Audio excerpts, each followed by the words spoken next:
Hi, I'm Sue, sometimes Simon, which is a bit of a fib because I'm sometimes Sue, mostly Simon. I'm, for want of a better expression, transvestite. I've been dressing all my life. I love it. It's just something I need to do. It's a release, it's relaxing, it's great. Sue's much more vibrant and outgoing personality than Simon, although Simon's pretty loud and outrageous at the best of the times. I go out, I go to concerts, I go shopping, I just go out for the hell of it, and life's great for doing that.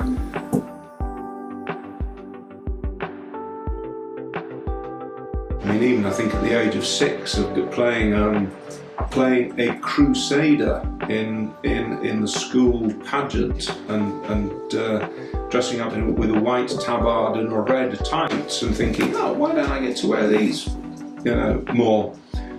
I think it's just been there all the time. I think at university I tried a little bit, but it was almost impossible to get stuff, and you were always terrified of being found out.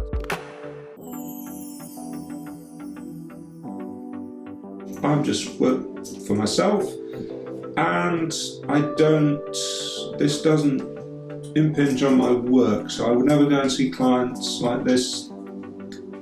Clients wouldn't know about it at all. I play cricket. I have played the same club for 40 years. And as far as I'm aware, no one at the cricket club knows. I do remember one meeting when one of the guys, who I've known for a very long time, was telling everybody this story about how he'd been shopping in Hexham and this incredibly well-dressed woman had walked out of a shop in front of him, and he'd remarked on her to his wife, who'd said, "It's a bloke." He said, "No, he said, "Yeah, it's definitely a bloke. Look at the bandy legs." It took all my self-control not to blurt out, "I haven't got bandy legs," because it was me. I walked out right in front of it. So they don't know. They don't need to know.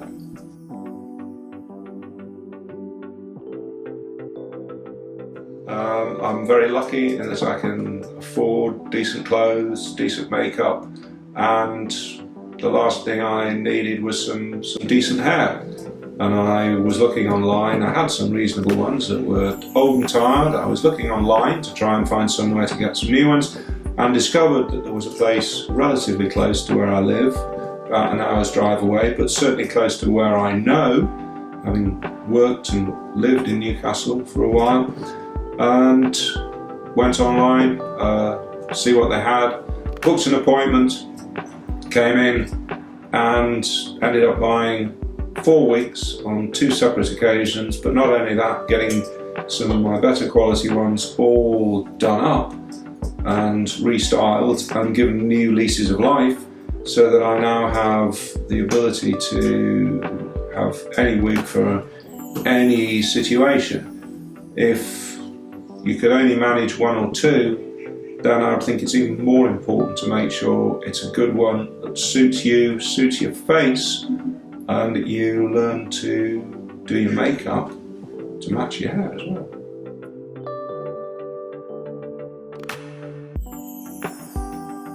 I came in to try and get something similar to what I was comfortable wearing, but once I was able to see the range, and Janet got some out that she said, "I think these would work on you." And I looked at them and thought, no chance. And I went home with 2 on. And then, while we were looking at some, and I just looked at the colours, and I thought, I really like that colours. I really like that colour. I think I might try one of those. And I was looking for similar ones, looking to try and find them. And I kept coming back to, okay, maybe it is going to cost a little bit more. And it did cost a little bit more, not much, to get them from Janet. But it was a question of coming in, sitting down, she styled it, she cut it, and got it absolutely right. And I know for a fact that it wouldn't have suited me if it hadn't been altered. But then I would have been stuck with a 300 quid wig that didn't actually suit me.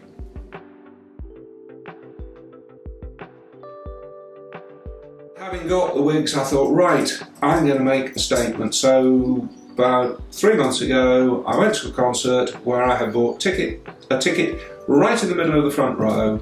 I put this exact outfit on with purple hair. I made sure I was one of the last people to arrive. I went in through a door at the back and walked the whole way down the auditorium to the front, across the front, and sat down. And then at the end of the piece, I stood up and applauded. And I just thought, this is me. This is what you get. So it just gets not just easier, it's just become a bit more fun. But one other thing that's arisen from doing this is just how incredibly positive people can be. Yes, you can get slagged off. Yes, you can get shit thrown at you. But you do that anyway. I mean, you get what I used to get. I got more stupid comments taken out of me by walking through Newcastle wearing jeans, a Barber jacket, and an Aussie style leather hat than I do dressed up like this. But I've had people coming across supermarket car parks to tell me how great I look.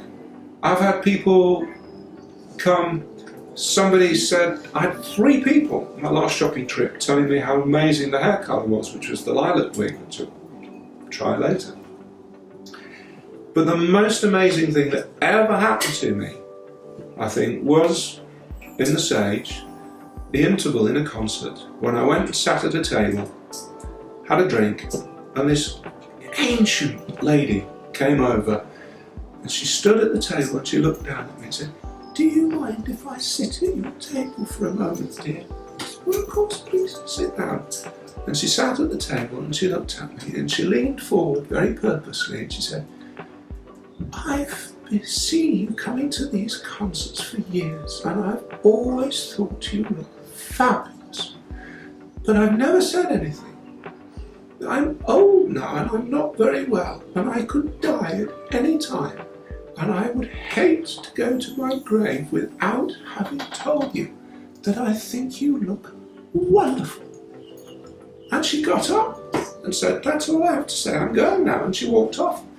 And I was sitting there trying very hard not to burst into tears. It was the most extraordinarily unsolicited expression of human niceness, kindness. There was no need for her to do that.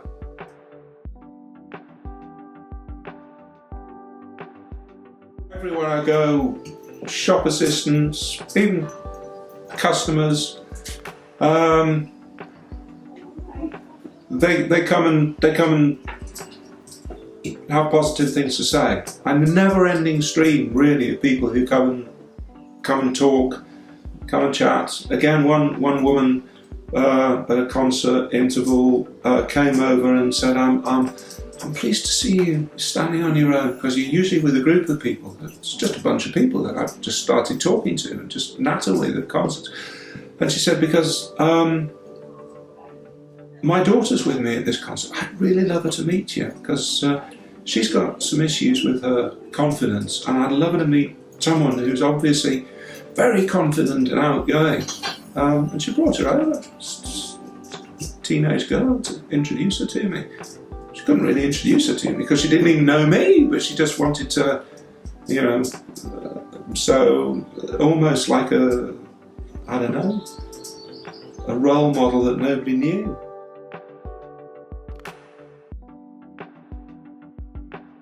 Definitely, and it's not just the wig. Everything is always done to coordinate and complement. So obviously here I've got this in the leopard print and slashed and the purple, and this would be, and funny enough, probably feel, although stand out more and therefore be more obvious and more noticeable, but also makes me feel more outgoing, more ready to sort of express myself, be a bit outrageous.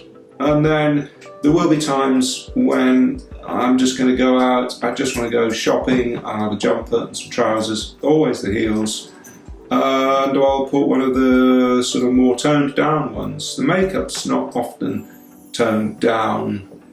Problem with the darker colours is it can tend to look a little harsh, a little still square-jawed and masculine. But then I make no pretense. I can't hide what I am.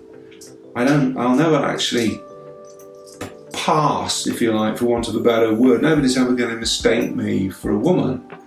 But I think they'll accept that I make a bloody good transvestite, or whatever we wish to term ourselves these days.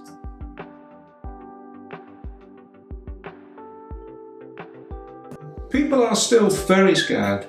People are still very closeted. Home life, work life, friends, colleagues, sporting colleagues, it's still very hard to be accepted. Or the perception is that it is. So if you don't want to go out, you don't want to be seen out, you can't go out, then it's difficult. Mail orders, so much easier, but you can't try them on, you can't style them.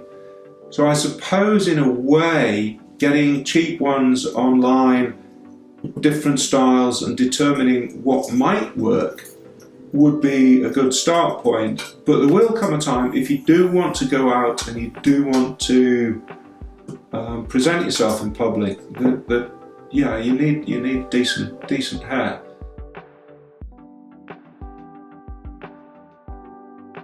I mean, there were the wigs I bought were styles I would not have got. Absolutely wouldn't have got. But you sit there and somebody says to you, well, you can do this, and you could take this bit and twist it round, you can pull it back, and you suddenly think, oh my God, that looks amazing. And so you've got all these different ways of doing things, different ways of looking at yourself, because if you're doing it all yourself, there's only really you have an idea of what you look like, and nobody has an idea what they look like to other people. And what looks great to me might look absolutely horrendous to someone else. And so it will make life much easier in terms of how you present yourself to other people if you've got good hair. Makeup's the other thing. Learn to do the makeup, learn to do the hair, get it all right, and it all works brilliantly together.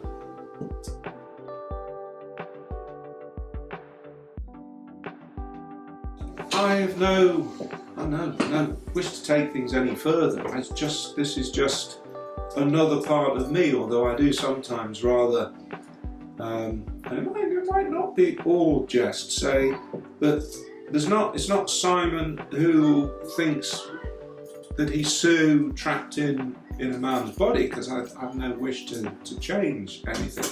But I do actually sometimes think that there is a completely separate person hiding in there who's screaming and kicking, trying to get out. And if I let her out, I've got to let her out now and again, otherwise she gets very bolshy. But if I kind of let her have too much reign, then she might well take over. And it's a strange thing.